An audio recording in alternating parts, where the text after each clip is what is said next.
When I explain to some people how simple it is to have a personal and ongoing living relationship with God, very often people will ask me, well, where does religion come in? Or I'm a particular religion, I'm using them to get to God, or therefore what should I do? People would ask me this type of advice. So, the best way I have of explaining it is what I call the Tower of Life. And it's very simple like this. If you could imagine a tall building, okay, and there's the door, and we are these little people, we're on the ground. This is you here, okay, on the ground, just a small person in comparison to this big Tower of Life, okay. But if you can imagine and say, okay, well, if this is the Tower of Life, so God lives on the roof. God is on the roof, but we're down here. Therefore, there's quite a distance between us and God.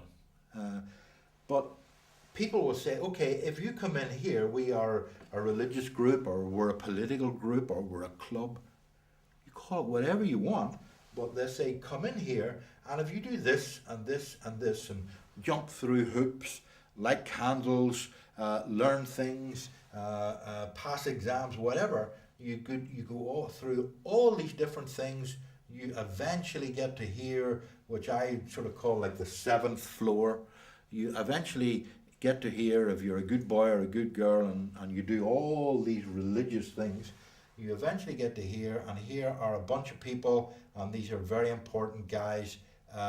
These guys know God, or they tell you they know God. So if you come there and you manage to get right up to these guys, and you've done all the right things, then they will talk to God about you. Isn't that wonderful? Well, I don't agree with that at all. As far as I'm concerned, there is an elevator on the outside of the building, and it goes straight to the roof. And all you need is somebody like me that will take you by the hand into the elevator, walk you across the roof, and introduce you to God. Like I said earlier, you ask Jesus to come into your heart. You develop your own personal relationship with God. You go straight the elevator to the roof. Somebody like me takes you by the hand, introduces you to God, whom I know. At that point in time, you become as important to God as anybody else. I'm no more important because I've accepted God years ago. It doesn't mean I'm more important than you. Once you develop your relationship with God, you don't need Lennie anymore. You don't need me. Okay? You have your own personal relationship with God, which is as powerful as his relationship with anyone else. You don't need to light any candles. You don't need to attend anything. You don't need to do anything. You meet God. You accept God. You ask Jesus into your heart. You become a born-again Christian. Then, from that perspective, from the top down, then you can look and you can say, okay, which church do I want to join? Which church do I feel comfortable with? Which group of people do I feel comfortable with? You come from the perspective of knowing God and come down to wherever church you're comfortable. You don't start here and get to here. You go straight to here and meet God.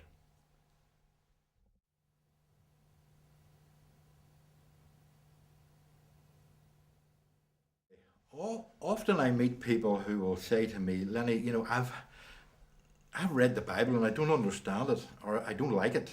And, I can kind of understand that.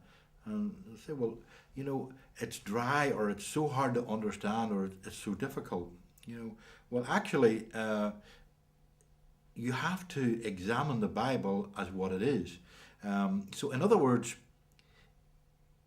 if you have a computer, I'm sure most of you have a computer, and when you got your computer, in the box was a big thick book, and it's all about Windows and how your computer works, and it's got a lot of information. It's a really, really thick book. But if you had never used a computer, and you get this book when you buy the computer, so you don't turn the computer on, first of all, you're going to read the book. I can assure you, you're going to be very, very frustrated, because the book is going to tell you about the mouse and the cursor and the right click and a lot of things that you don't understand because you've never turned your computer on.